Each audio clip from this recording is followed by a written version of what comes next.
किसी के रोके नहीं रुकती है।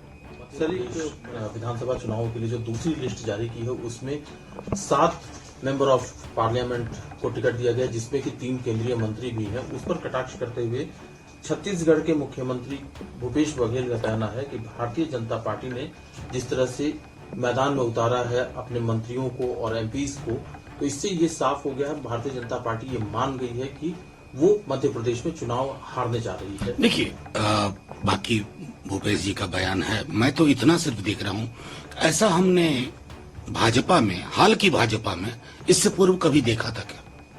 शायद नहीं। आपका रिकॉर्ड भी तस्दीक करेगा इस बात की। जब इस पैमाने पर आपको मंत्रियों और सांसदों को उतारना पड़े, फिर आप ये नहीं कह सकते कि all is well with your state unit, यानी कि कुछ ऐसा है जो आपसे संभल नहीं रहा। और जब चीजें बिखरने लगती है ना, तो इस तरह की कोई भी कवायद कर लीजिए, वो संभलती नहीं है, वो स्नोबॉल इफेक्ट होता जाता है, और वो मैं देख रहा हूं मध्य प्रदेश में। लेकिन सर, जो 3 राज्यों में चुनाव होने हैं, जनता पार्टी लगातार दावा कर रही है कि हम तीनों स्टेट जीतने जा रहे हैं। प्रहलाद जोशी जी का कहना है कि जिस तरह से राहुल गांधी के बयान आ रहे हैं उसको देख करके तो ये लगता है कि वो घबराए हुए हैं और हम डेफिनेटली तीनों स्टेट जीतेंगे। तो चुनाव के नतीजे बता देंगे ना। चुनाव के नतीजों से पूर्व कोई भी आकलन, ये तो कर्नाटक में भी जीत रहे थे, बिहार में तो 15 में कह रहे थे कि 3/4 बहुमत से जीत रहे हैं। तो जाहिर है जनता के विवेक पे चीजों को छोड़िए। अभी हम बात कर रहे हैं कि जिस तरह की आपके यहाँ से जिस प्रकार की चीजें हो रही हैं कि अचानक में किसी को कहा तुम चुनाव लड़ो, वो कहता है कि मुझे तो पता ही नहीं था, वो एक मंत्री हुआ करते हैं, उनकी नाराजगी बताई जाती है, वगैरह वगैरह। अभी चर्चा का मुख्य बिंदु ये है, ना कि आउटकम क्या होगा इलेक्शन का। वो तो हवा जब चल पड़ती है ना, किसी के रोके नहीं रुकती है। सर, एक बयान कहना है कि ये धरती भगवान राम की है। उन्होंने बहुत सारी चीजों का हवाला दिया, वेदों का हवाला दिया, और उनका ये कहना है कि जो लोग सनातन को गालियां दे रहे हैं उनको आने वाले समय में उनको नहीं, वो घोस्ट देख रहे हैं, सपना देख रहे हैं। वो जो राम की परिकल्पना है ना, वो मर्यादा पुरुषोत्तम है, वो गांधी के राम है। फर्क है बड़ा आदित्यनाथ जी के राम में और गांधी के राम में, अपने अपने राम। और जो राम की संकल्पना है ना, वो जब वसुधैव कुटुंबकम कहती है, तो विदेश में कुटुंबों के बीच में ये व्यवहार हो और देश में कुटुंबों के बीच में आग लगाई जाए, वो प्रभु श्री राम की परिकल्पना नहीं है। नंबर 1। नंबर 2, मैं तो अभी पूछूंगा आदित्यनाथ जी से, सीवर में उतरने वाले की जाति एक ही क्यों होती है आदित्यनाथ जी? ये क्यों नहीं बदलती है? कौन सा सनातन इसके पक्ष में खड़ा होगा? क्या जातिगत ऊंच कुल नीच कुल की परिकल्पना सही है? क्या प्रतिनिधित्व को नकार देना एक बड़ी आबादी के, चाहे दलित हो या अत्यंत पिछड़े वर्ग हो, ये कौन से सनातन की व्यवस्था में आता? तो एक बार कागज दुरुस्त करिए, पढ़िए, फिर बात करिए। चीफ मिनिस्टर हैं आप। सर, एक बार फिर से टीनेजर्स की हत्या और उनके शव मिलने के बाद से एक बार फिर से वहां पर हिंसा भड़क उठी है। रोंगटे खड़े हो जाते हैं, यकीन मानिए। भाजपा की सरकार वहां नकारा साबित हो रही है, ये मेरे लिए भी ताली बजाने का वक्त नहीं है। मैं खुश नहीं हूं, हम में से कोई खुश नहीं है। ये क्या बना कर रख दिया हमने? दुनिया भर की चीजों के लिए प्रधानमंत्री जी को फुर्सत, मणिपुर के लिए नहीं? क्या हम वहां के नागरिक हमारे नागरिक नहीं? क्या वो 4 शब्द संवेदना के नहीं सुनना चाहते? आज का दौर याद करेगा, हमने इस देश में मणिपुर होते देखा और चुप रहे। जब कोई बोलने की कोशिश करता, आप व्हाट अबाउट नहीं करते हो। पहले ऐसा हुआ था, अरे साहब अभी हो रहा है, लोग मारे जा रहे हैं, हमारे नागरिक, हमारे बच्चे, क्या संदेश दे रहे हैं हम उनको? विचार तो होना चाहिए ना।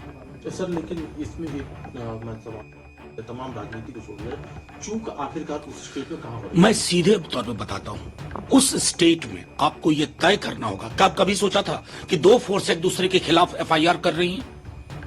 जो जिस व्यक्ति को आपने बिठा रखा है, आपकी जो भी मजबूरियां हो, वो व्यक्ति समस्या को विकराल बनाता जा रहा है। और प्रधानमंत्री जी की चुप्पी, लगातार चुप्पी, उस भयावहता को और बड़ा आयाम दे रही है।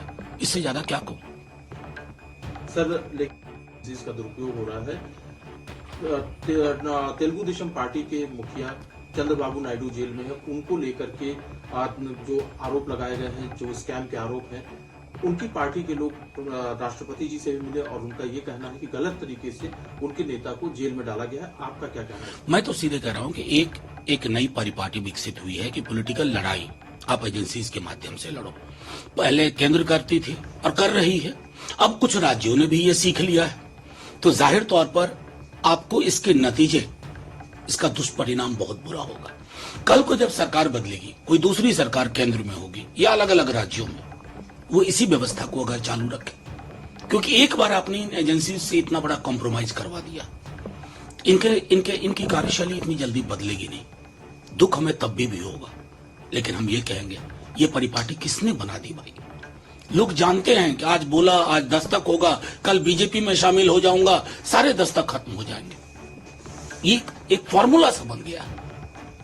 सर, एक मुद्दा है इतना ये हो रहा है कि इतना कॉमन कैंडिडेट खड़े किए जाए जो सीट्स है उन पे, लेकिन पंजाब के नेताओं की तरफ से बार बार बयान आ रहे हैं, पंजाब कांग्रेस के नेताओं की तरफ से, कि 13 की 13 सीटों पर वो तैयारी कर रहे हैं और 13 की 13 सीटों पर वो लड़ना चाहते हैं चुनाव। क्या कहना? नहीं, एक सेंट्रल आला कमान भी तो है कांग्रेस का ना, एक अध्यक्ष है, सोनिया जी है, राहुल जी है, पूरी कार्य समिति है, वो सब फैसला लेगी ना। हर स्टेट यूनिट अपना फुटप्रिंट बढ़ाना चाहती है, ऐसे ही बयान आम आदमी पार्टी की ओर से आते हैं, लेकिन बैठ के फैसला होगा, तय होगा, और जो कुछ होगा वो देश के लिए, देश के विकल्प के लिए एक बेहतर संदेश होगा। एक आखिरी सवाल है सर, भारत आरोप लगाए कनाडा के प्रधानमंत्री ने, और कल विदेश मंत्री जयशंकर साहब ने जिस तरह से जवाब दिया यूनाइटेड नेशन में, क्या कहना है सर आप? देखिए, मेरा सीधे तौर पे कहना, जयशंकर साहब ने करोड़ों हिंदुस्तानियों की तरफ से बोला और वो संदेश साफ जाना चाहिए। आपके दुविधा में आप ना रहें, टेरर जैसी चीजों पर दोरंगी रीति नहीं काम चलती है। My terror is different, your terror is different, no.